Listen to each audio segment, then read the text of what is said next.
KaraokeBooks. Candide. Audiobook. Written by Voltaire. Translated by Tobias Smollett. Chapter 27. Candide's Voyage to Constantinople.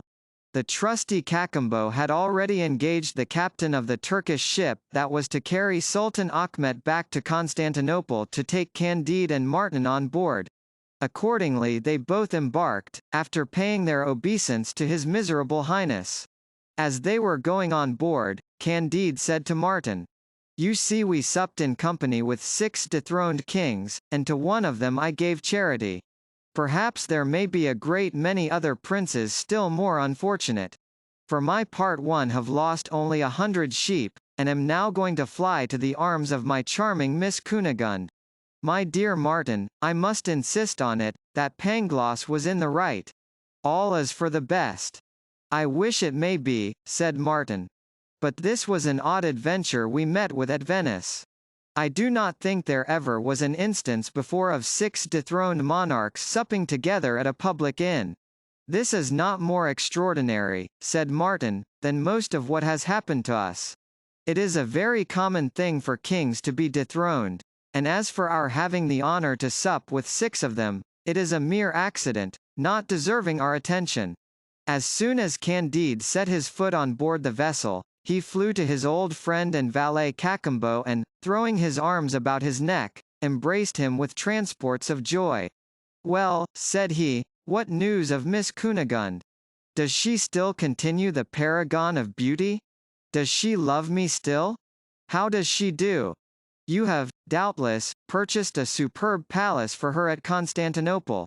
"My dear master," replied Cacambo, "Miss Cunegonde washes dishes on the banks of the Propontis, in the house of a prince who has very few to wash.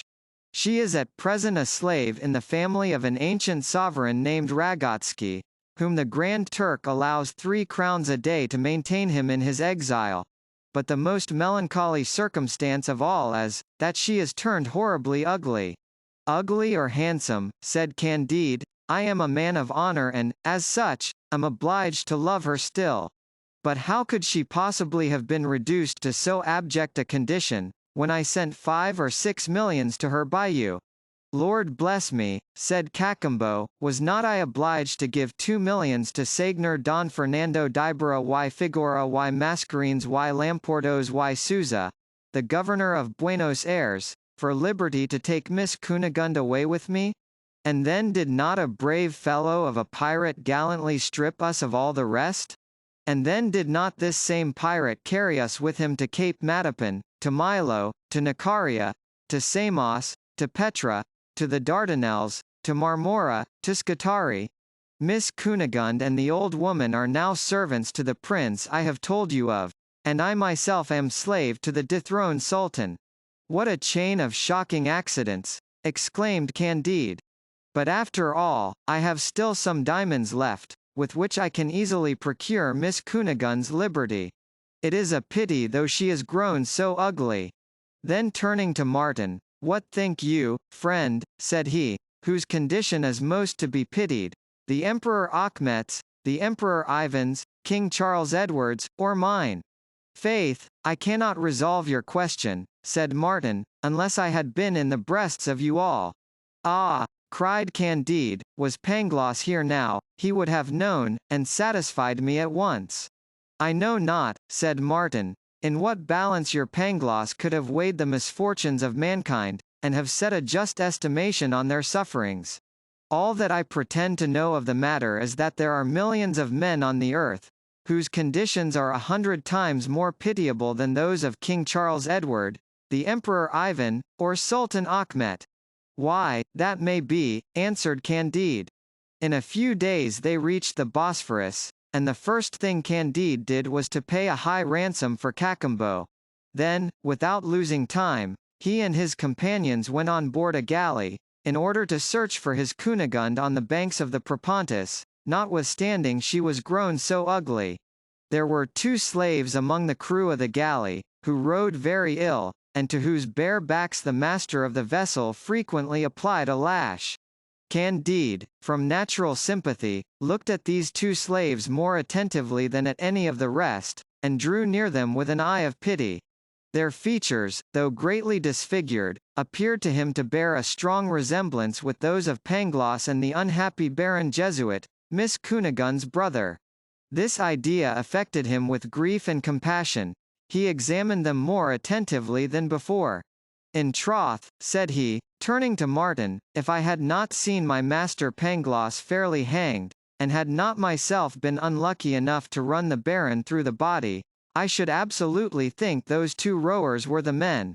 No sooner had Candide uttered the names of the Baron and Pangloss, than the two slaves gave a great cry, ceased rowing, and let fall their oars out of their hands. The master of the vessel, seeing this, ran up to them, and redoubled the discipline of the lash. Hold, hold, cried Candide, I will give you what money you shall ask for these two persons. Good heavens! It is Candide, said one of the men. Candide, cried the other. Do I dream, said Candide, or am I awake? Am I actually on board this galley? Is this my lord the Baron, whom I killed? And that my master Pangloss, whom I saw hanged before my face? It is I. It is I, cried they both together. What? Is this your great philosopher? Said Martin.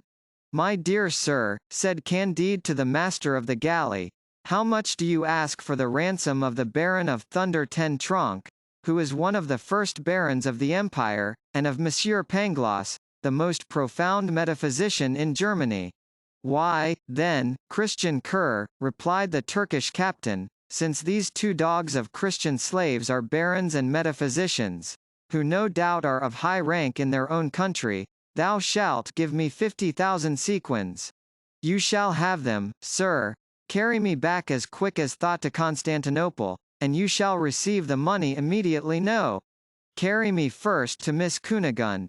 The captain, upon Candide's first proposal, had already tacked about, and he made the crew ply their oars so effectually, that the vessel flew through the water, quicker than a bird cleaves the air.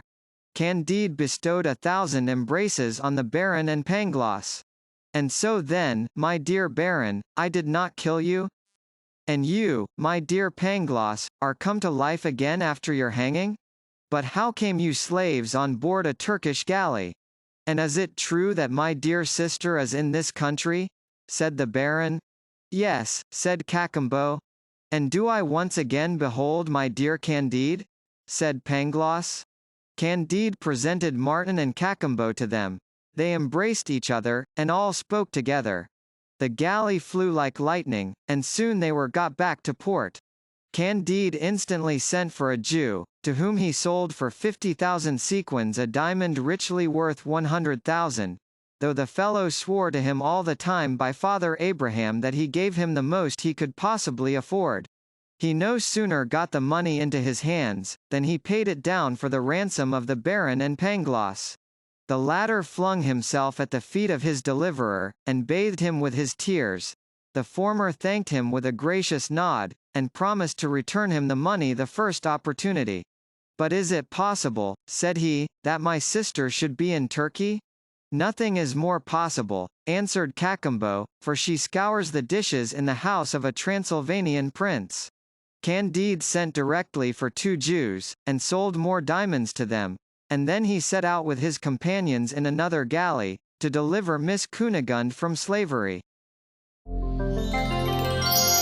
Karaoke Books.